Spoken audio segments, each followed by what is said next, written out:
तो आज हम जिस कहानी की बात करने जा रहे हैं उसका नाम है भूत बंगला। और ये कहानी है एक ऐसे सफ़र की जो शुरू तो हुआ था एक बहुत ही खूबसूरत सपने की तरह, पर अंजाम अंजाम एक ऐसा भयानक ख्वाब था जिससे बाहर आने का कोई रास्ता ही नहीं बचा। तो जरा सोचिए, क्या हो अगर कोई परफेक्ट बर्थडे ट्रिप असल में एक परफेक्ट जाल निकले। बस यही हुआ आरव और निशा के साथ। चलिए उनकी कहानी में चलते हैं और देखते हैं कि कैसे उनका जश्न एक ऐसा डरावना सपना बन गया जो कभी खत्म ही नहीं हुआ। तो कहानी के पहले हिस्से में हम देखेंगे एक जन्मदिन के सफर को। इसमें प्यार है, रोमांच है और एक बहुत ही डरावना मोड़। कहानी की शुरुआत होती है आरव के एक सरप्राइज से। उसने अपनी गर्लफ्रेंड निशा के लिए उसके जन्मदिन पर जंगल में एक कैंपिंग ट्रिप प्लान की थी। अब इन दोनों किरदारों को समझना बहुत जरूरी है।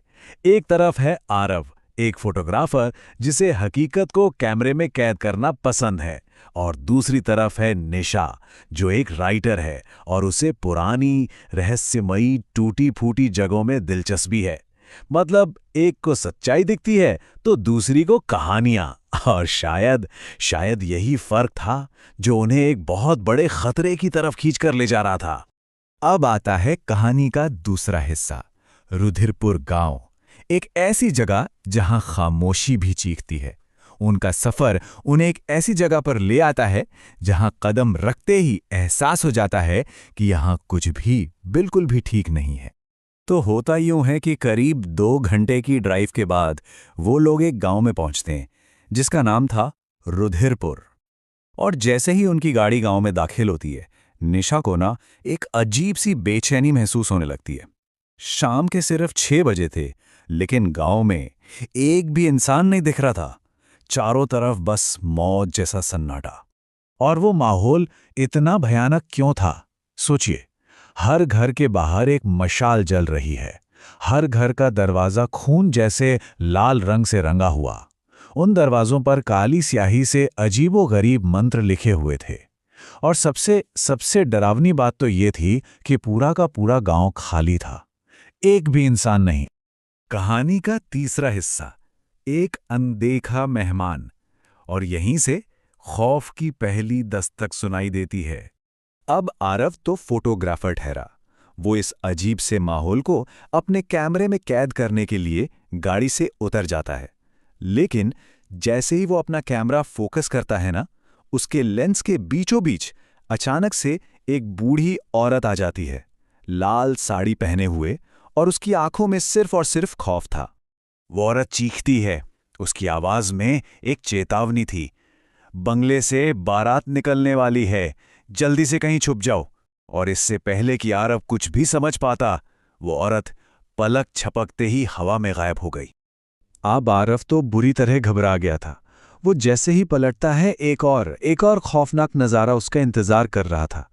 उसने देखा कि निशा एक सेरा पहने दूल्हे का हाथ पकड़कर दूर जा रही है। आरव चिल्लाता है, पर अगले ही पल वो दोनों गायब हो जाते हैं। और निशा, वो तो ठीक उसके पीछे ही खड़ी थी, बिल्कुल नॉर्मल, जैसे कुछ हुआ ही ना हो। खैर, वो लोग किसी तरह उस गांव से निकलते हैं और पास के जंगल में अपना कैंप लगा लेते हैं। अब आरव बेचारा माहौल को थोड़ा ठीक करने की कोशिश करता है। वो आग के पास बैठी निशा की कुछ तस्वीरें खींचने लगता है। पर जैसे ही उसकी नज़र कैमरे की स्क्रीन पर पड़ती है, उसे क्या दिखाई देता है? ये कहानी का वो मोड़ है जहां डर अब सच में दिल और दिमाग पर कब्जा कर लेता है। तो हुआ ये, पहली तस्वीर में निशा के ठीक पीछे सेहरा पहने वही दूल्हा खड़ा था। दूसरी तस्वीर में वो थोड़ा और पास आ गया था। आरव का तो दिल ही बैठ गया। लेकिन कमाल की बात यह थी कि जब निशा ने कैमरा देखा तो तस्वीरें बिल्कुल नॉर्मल थी। वो दूल्हा गायब था। और अब आता है चौथा हिस्सा, हवेली का बुलावा। अंधेरे में जलती एक रोशनी जो असल में एक फंदा थी। उसी रात आरव की नज़र दूर उस बंगले पर पड़ती है। पर अब वो कोई अंधेरा वीरान खंडहर नहीं था। वो तो रोशनी से जगमगा रहा था। ऐसा लग रहा था मानो अंदर कोई बहुत बड़ा जश्न मनाया जा रहा हो। ये एक खतरनाक दावत थी।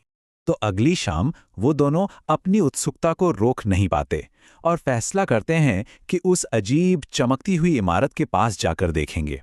और बस यहीं वो गलती कर बैठते हैं। वो सीधे शैतान के बिछाए जाल में चले जा रहे थे। 5वां हिस्सा, भूत की दुल्हन। और शादी की दावत बिल्कुल तैयार थी। अब जरा हवेली के अंदर का नज़ारा सोचिए। चांदी की बड़ी बड़ी थालियों में तरह तरह के पकवान सजे हैं, लेकिन हवा में ताज़े नहीं बल्कि मरे हुए, सड़े हुए फूलों की महक है। और पूरा का पूरा महल खाली, एक भी मेहमान नहीं। और जैसे ही वो दोनों डरकर भागने की कोशिश करते हैं, वो भारी भरकम दरवाजे अपने आप जोर से बंद हो जाते हैं। और तभी सीढ़ियों से वही भूतिया दूल्हा नीचे उतरता है। उसका चेहरा इतना भयानक था, आधा जिंदा आधा मरा हुआ, और उसके हाथ में थी एक सूखी हुई फूलों की वरमाला। और फिर जो होता है वो आरव की रूह कंपा देता है। वो देखता है कि निशा की आंखें पूरी तरह सफेद हो चुकी हैं और वो किसी कठपुतली की तरह उस दूल्हे की तरफ खींची चली जा रही है, जैसे उस पर उसका कोई कंट्रोल ही ना हो। आरव बस बेबसी से देखता रह जाता है। वो दूल्हा निशा के गले में वरमाला डालता है और एक दर्दनाक चीख के साथ निशा उसी के साथ धुएं में तब्दील होकर गायब हो जाती है। एक पल में सब कुछ खत्म। अब आता है कहानी का छठा और आखिरी हिस्सा, जमींदार का श्राप। आखिर उस बंगले का वो भयानक सच क्या था? आरव को वही बूढ़ी औरत फिर से मिलती है और सच बताती है। वो बताती है कि सालों पहले उस बंगले में एक बहुत जालिम जमींदार रहता था।